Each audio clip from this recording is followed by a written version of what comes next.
Story title Asterisk, the City of Broken Dreams. The sun had just begun to sink behind the jagged hills of Arizona, throwing long shadows across the dusty main street of the forgotten town of Clearwater. The air was heavy with silence, the kind of silence that only exists in a place where hope has died long ago. Ethan Cole, a man once known for his quick draw and quieter heart, rode into town with the weight of years pressing down on his shoulders. His horse, Dusty, limped slightly, its coat dulled by time and travel. Ethan's eyes, once bright with the fire of youth, now held a faraway sadness that even the setting sun couldn't warm. He wasn't coming back for glory. He was coming back for her. Clara Mayfield. The woman whose smile once stopped his heart faster than any bullet could.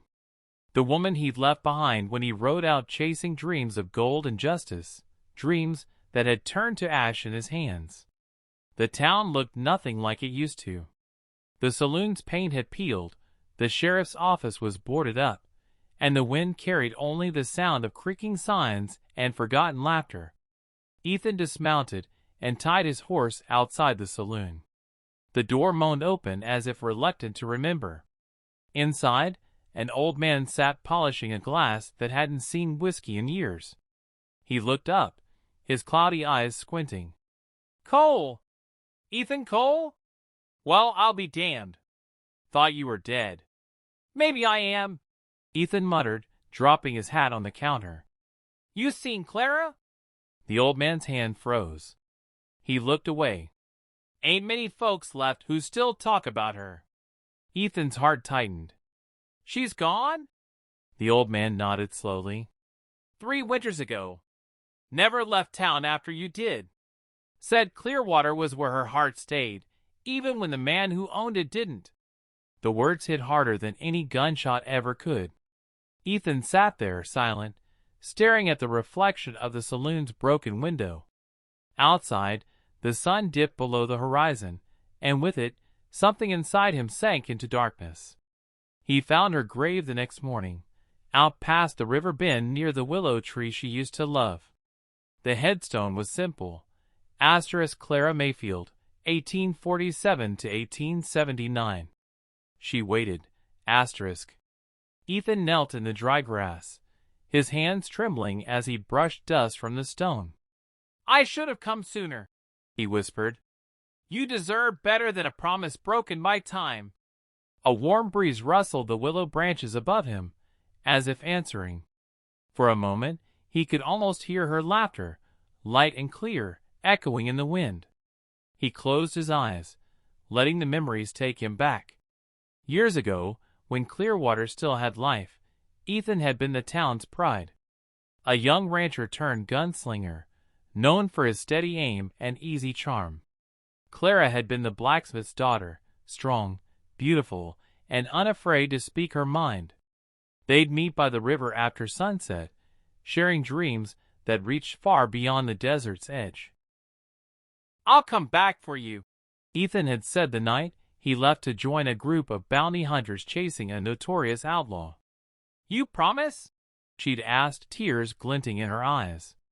"I swear it, Clara. Just give me 1 year." But 1 year turned to 5. Then 10.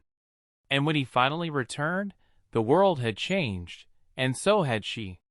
Ethan spent the next few days wandering the town, haunted by ghosts of laughter and gunfire. The saloon, the church, the old stables, all silent reminders of a life left behind. At night, he stayed in the abandoned hotel room they used to dream about owning one day. He could still see her sitting by the window, sewing in the morning light, humming that same tune that had once made Clearwater feel like home. One evening, as the orange sky bled into dusk, he heard a soft sound, a piano playing from the saloon. Impossible. He followed the music, his boots crunching through the dirt. Inside, the same piano from years ago sat under a thin layer of dust, its keys pressing down though no one was there. The melody was Clara's song, the one she used to hum when she missed him. His throat tightened. "Clara?" he whispered into the still air. The wind brushed past him, carrying the faint scent of lavender. Her scent. He turned, and for a fleeting second, he saw her reflection in the cracked saloon mirror. Her hair loose, her smile soft and sad. "You came back," she whispered. Ethan's heart stopped. I'm sorry. I should never have left." Her image wavered like smoke. "You can't change the past, Ethan. But maybe you can stop running from it." He took a step closer, desperate. "Tell me how." But she was gone. The room was silent again, the piano still. Only his heartbeat remained. That night, Ethan rode out to the hills overlooking the town. The stars hung heavy above him, the same stars they once named together.